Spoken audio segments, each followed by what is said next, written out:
My name is Kay Crawford, I'm 27, and I've always been the one who didn't need a round of applause to show up. Numbers make sense to me. Salaries, rent, due dates, the silent rhythm of responsibility. I keep my head down at the analytics firm, hit my deadlines, pay my bills, and for the last 9 months, I've paid someone else's too. The text arrived on a Thursday while I was halfway through reconciling a stubborn data set. Mom, Sunday dinner. 6:00 p.m. sharp. Huge news. We're celebrating Ryan. My stomach did a small, cynical flip. Ryan, my brother, has a talent for arriving 15 minutes late to everything except a compliment. I typed, "What for?" and watched 3 gray dots appear, vanish, then nothing. Hours later, a follow-up. Your dad invited everyone. Grandma's coming. Uncle Mike, Aunt Lydia, even Sarah and Dean are driving in. It's big. Everyone, for Ryan, my brother who hadn't worked a steady job in a year, my brother who screen posted ambition like a hobby, my brother whose landlord had my number, not his. I closed the spreadsheet and stared at the window's reflection, my face impassive, the city backlit behind me. I wish I could say I felt jealous. Jealous would mean I expected something. Mostly, I felt tired. I went anyway. Sunday arrived carrying gray skies and the smell of rain. Mom's house sparkled like she'd called a magazine. Streamers, extra chairs, candles humming softly in the dining room. On the kitchen counter rested a plastic frosted cake that said "Congratulations" in alarming red. The scent of baked ziti lived in the air. Mom only makes it for holidays, or when she wants people to feel full enough to stop asking questions. What are we celebrating? I asked, slipping off my coat. Mom's smile was bright and brittle. You'll see. Let's wait for everyone. We are not a suspense family. We are a paper plates and subtext family. But tonight, the room hummed like a stage before the curtain goes up. By 6, the table was full. Uncle Mike's booming laugh, Aunt Lydia's earrings catching the light, Grandma folding her napkin into smaller and smaller squares. Cousin Rachel whispered gossip to Sarah, who rolled her eyes at Dean's whistle impressions. Dad orchestrated from the head of the table, wineglass in hand, satisfied in the way people are when everyone is seated where they place them. Ryan arrived at 6:15, wearing aviators he didn't need and confidence he couldn't afford. He kissed Grandma's cheek, called Aunt Lydia "darling," and arranged his phone face up near his plate like he was on standby for destiny. He looked good. He always does. Charm sits easy on him. When the garlic bread hit the table, Dad stood. He tapped his glass, and something in my chest braced itself. His smile was expansive, the kind of grin that fills a room and expects the room to be grateful. Family, he said. Tonight we celebrate someone who's been grinding, hustling, making moves. I felt my jaw tighten at the borrowed vocabulary. Our very own Ryan, the first in this family to buy a car off the lot. A 2020 BMW, full package, paid for by his own hard work. Applause exploded on cue. Grandma blinked like she'd missed a step in a dance but clapped anyway. Dean whistled. Rachel said, "No way," even though she always says "no way." Dad beamed at Ryan like he'd won a war. Ryan stood, feigning bashfulness, then swiped to a photo album on his phone. The silver car, gleaming dealership floor, a sales guy's thumb accidentally taking center stage. "Nice ride," Dean said. "What do you do now?" Sarah asked, leaning in. "You know, like for money?" "Consulting," Ryan said, the words stretching like gum. "A few clients, projects. I've been grinding."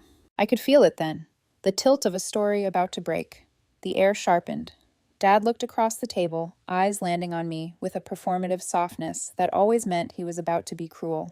"You see," he said, sweeping his glass, "your brother's the only one who actually puts in any effort around here." It was practiced. It was public. And it was a drumbeat I knew by heart. A few people laughed reflexively, the way you laugh at a joke you don't understand because you've decided it must be funny. I set my fork down. The ziti tasted like cardboard. Then, I said, my voice steady as a spreadsheet, he won't need the $3,000 I've been covering for his rent each month. Silence unspooled with a sound of its own. The refrigerator hum, the soft clink as Grandma stopped folding her napkin, the microscopic gasp from Mom that she tried to swallow. Ryan choked, literally, on a sip of wine. A flush climbed his neck. What? Rachel blurted. Uncle Mike leaned forward, brows knitting. 3,000 every month? For the last 9 months, I said, looking at Dad, not Ryan.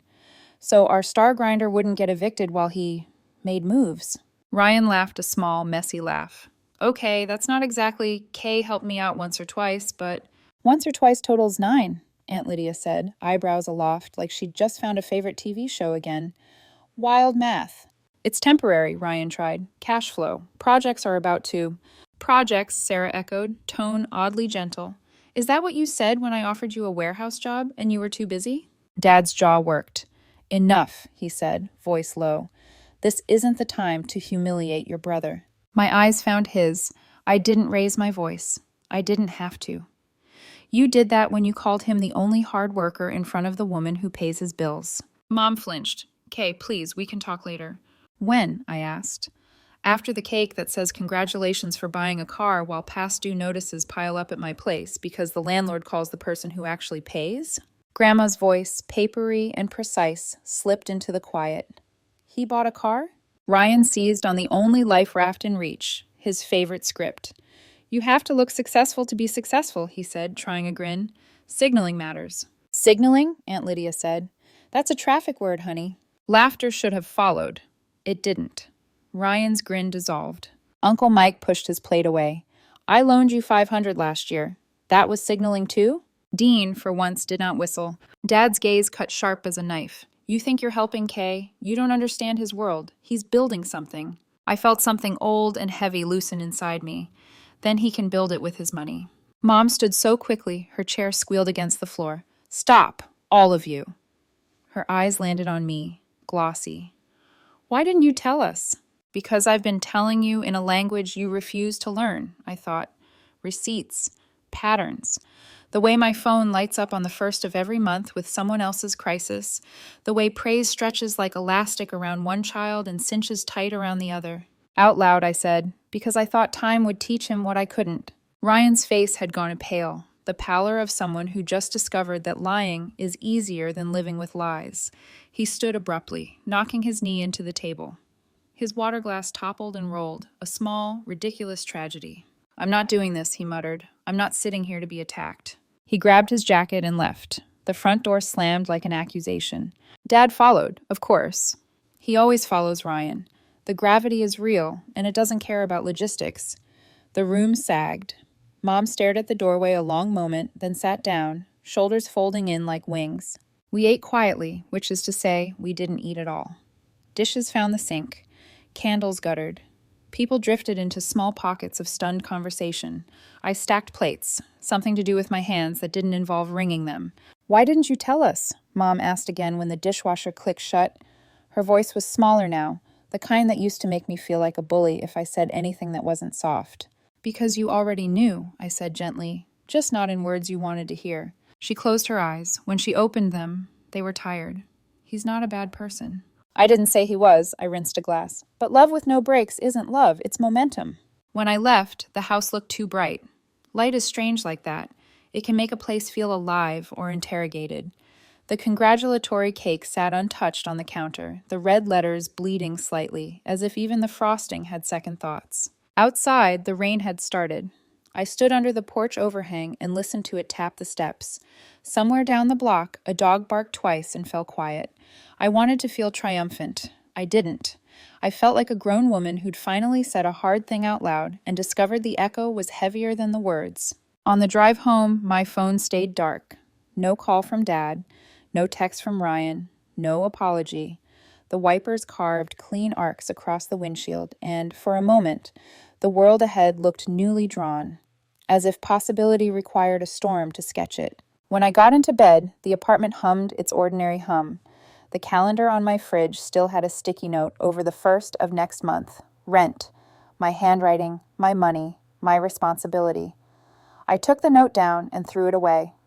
A small ceremony no one would witness. I stared at the ceiling until the city's noise thinned to a sleepy thread. I knew Ryan. He would disappear until the air cleared. He would wait out the discomfort, call it space, then arrive with a smile like a peace offering.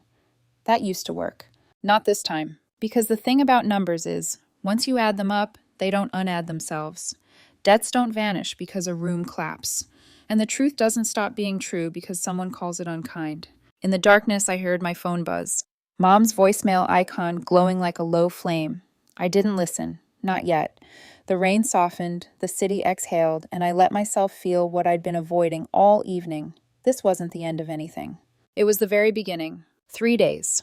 That's how long it took before the silence stopped feeling like peace and started feeling like punishment.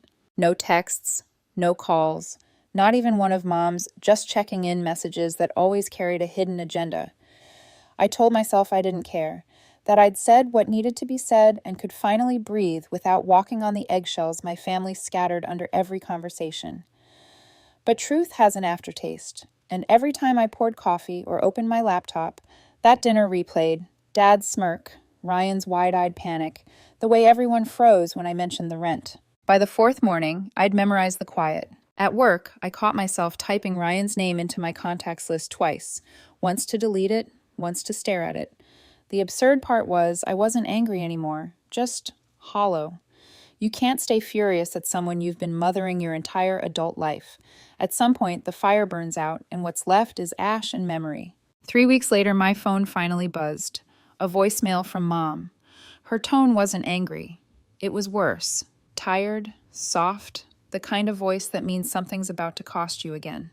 Kay, call me when you can. It's about Ryan. He needs help. I laughed under my breath when I heard it. Of course he did. Maybe he'd lost his keys again, or the BMW's maintenance light had decided to join the rebellion. But the second I heard her say he's drowning, I knew it wasn't that simple. That night I called her back. She didn't even say hello. Kay, she began, it's bad. How bad? She sighed, the sound dragging through the receiver. The loan he took for that car, it wasn't small. $119,000, not including interest. He's missed 2 payments already. They call every day. He's been dodging them. I sat up straighter. What about rent? Mom hesitated. He's 2 months behind. The landlord's done waiting. I closed my eyes, pressing a thumb between my eyebrows. Mom, the last 2 months, those were the ones I paid for him. Silence. Then quietly. He never sent them in full. He used part of it for the car down payment. It took me a second to process that. My money, supposed to keep him from getting evicted, was sitting on a dealership floor somewhere, gleaming under fluorescent lights. I let out a dry laugh. Unbelievable. Your father says it's just a rough patch, she added quickly. A rough patch? I repeated. Mom, this isn't a patch, it's a crater. He's fallen in head first. Her voice trembled. I don't know what to do. He won't answer my calls. He says he's got it under control, but he doesn't. He's scared. I could almost see her standing in the kitchen, hand clutching the counter, trying to hold both her children without dropping either. I softened my tone. Then he needs to figure it out, Mom. You can't keep saving him. For the first time, she didn't argue. She just exhaled, long and hollow. Maybe you're right. When we hung up, I stared at the dark screen of my phone. Part of me hoped that would be the end of it, that Ryan would face his mess alone and I could move on. But I knew better. My brother never met a rock bottom he didn't try to redecorate. 2 nights later, I got the knock. It was just after 11 o'clock p.m. I'd been watching a crime documentary with half a glass of wine when the sound startled me. 3 sharp knocks, then nothing. Through the peephole, Ryan. Hoodie, no jacket, shadows carved under his eyes. He looked like someone who'd been living on caffeine and denial. For a long moment, neither of us spoke. Can I come in? He asked finally. I opened the door, against my better judgment. He stepped inside, slow, like the air itself might reject him. His hands were shaking slightly as he clutched his phone. I screwed up, he said. I know. I didn't offer a seat. I didn't offer pity. You think? He looked smaller somehow. I'm behind on everything. They're threatening to repossess the car. I don't even have the money to move out when the landlord kicks me. Then what's your plan? I asked flatly. He blinked, like the word plan was in another language. I was hoping maybe... Don't finish that sentence, I interrupted. You already know the answer. He dropped into the nearest chair anyway, elbows on knees. I don't want more money. I just don't know what to do. For a second, I believed him. It wasn't manipulation this time. It was surrender. I took my laptop from the counter, opened a blank spreadsheet, and started typing. We're going to look at the numbers. What?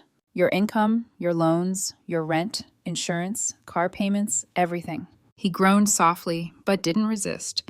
For the next 20 minutes, we built a digital mirror of his disaster. The debt totals glared in red. His expenses outpaced income by nearly $4,000. He stared at the screen like it was a death sentence. "Ryan," I said quietly, "there's no easy fix. You're going to have to work." "I am," he mumbled. "No," I said, looking him dead in the eyes. "I mean really work. Multiple jobs, back-to-back shifts. No more flexing, no more pretending. You'll bleed for it before it gets better." He swallowed hard. 3 jobs? "At least, you built this hole you dig out."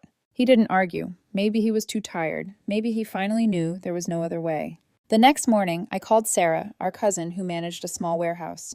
She'd offered Ryan a job months ago. He'd ghosted her. When she answered, I told her the truth. He needs another chance, and this time he'll actually show up. There was a pause, then softly, "All right, tell him 7 a.m. Monday."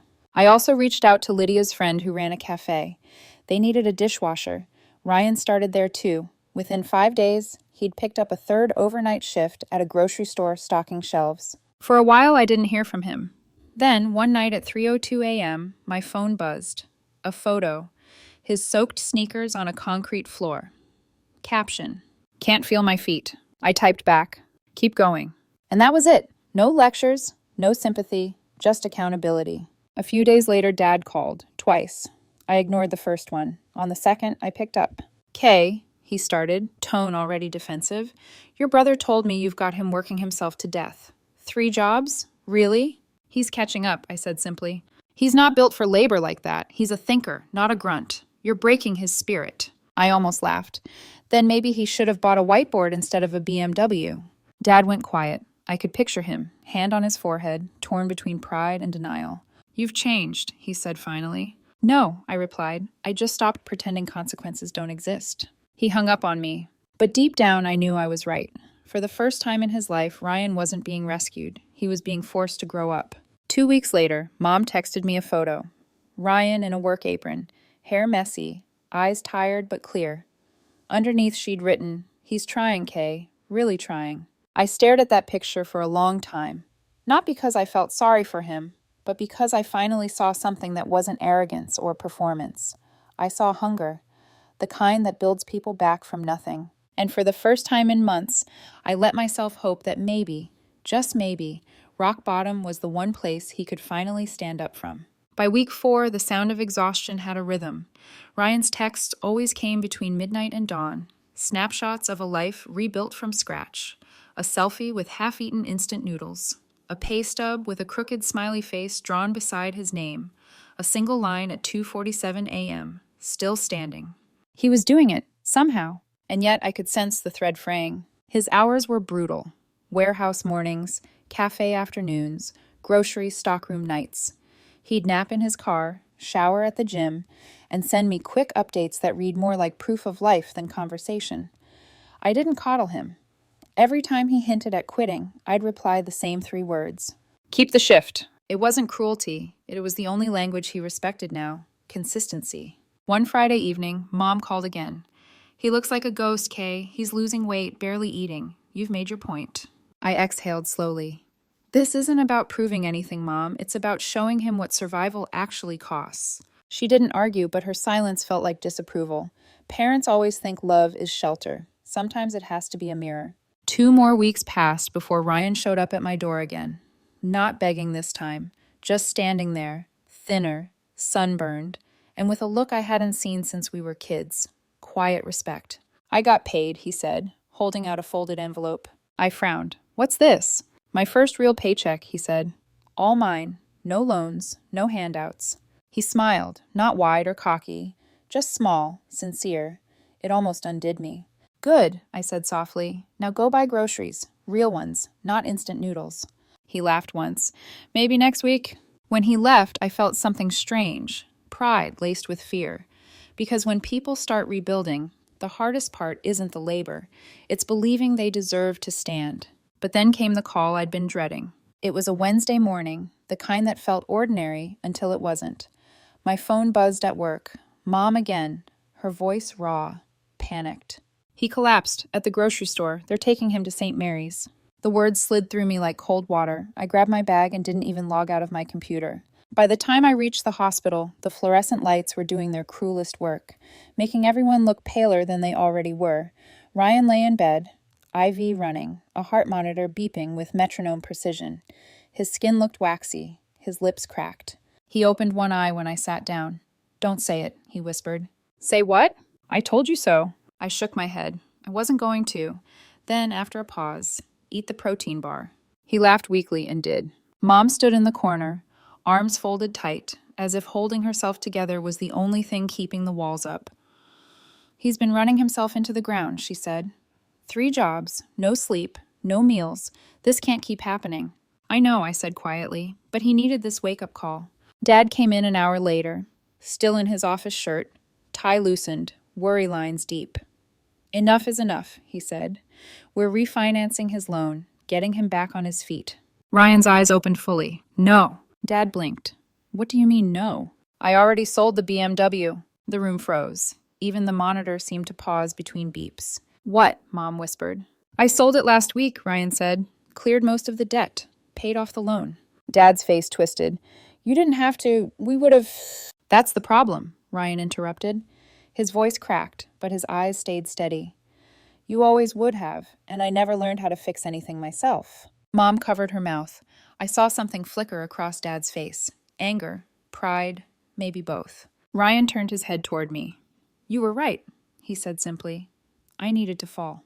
For the first time, I didn't feel the urge to rescue or scold. I just reached out and squeezed his hand. "Then make sure you don't climb out just to jump back in." He smiled faintly. "Deal." A week later, I woke up to a deposit notification. $2,000 from Ryan Crawford. The note read, "First repayment. More coming." I sat there staring at the screen until my eyes blurred.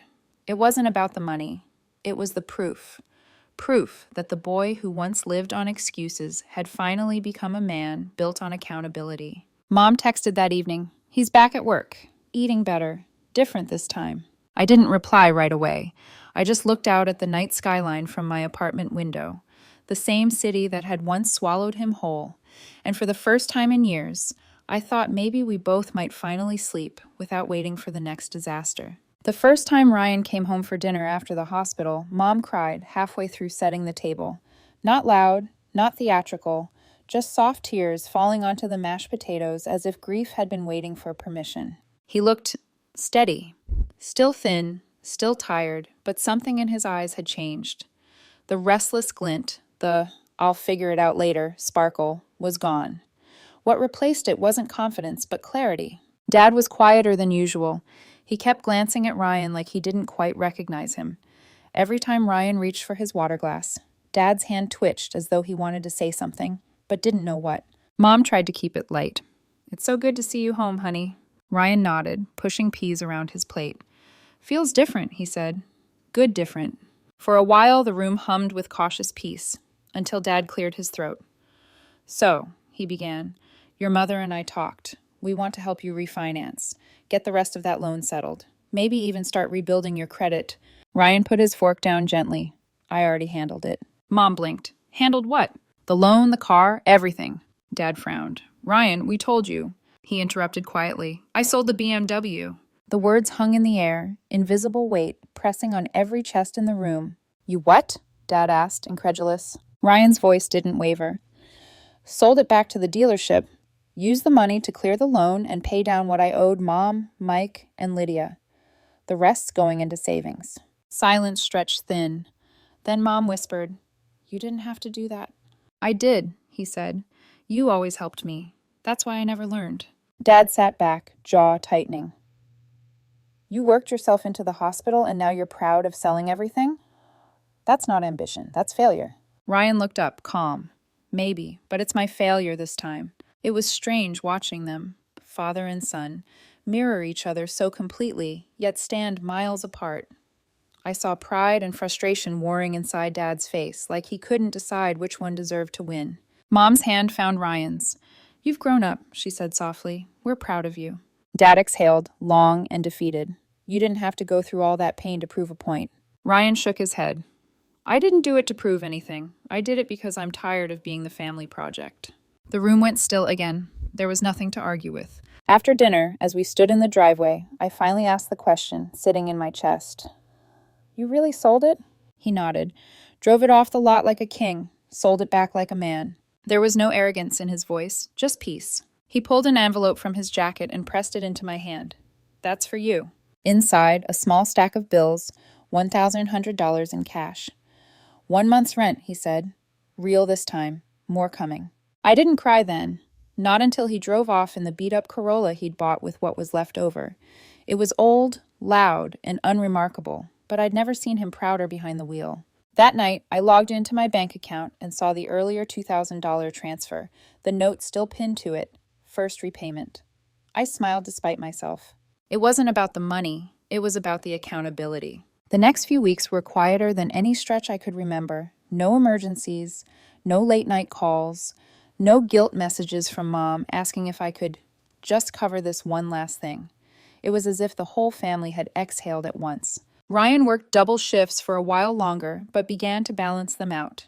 He'd text me things like, bought groceries with cash, put $200 into savings, didn't eat out once this week. Small, mundane victories, each one proof that he was changing for good. Then one Sunday, Mom sent me a message. Family dinner. Everyone's coming. It's important. I hesitated before going. Family important meetings usually meant someone needed money or forgiveness. But when I walked in, the house was glowing. Not performative like before, but warm, real. Ryan was already there, setting the table. Grandma laughed as he helped her carry dishes. Dad poured drinks without giving speeches.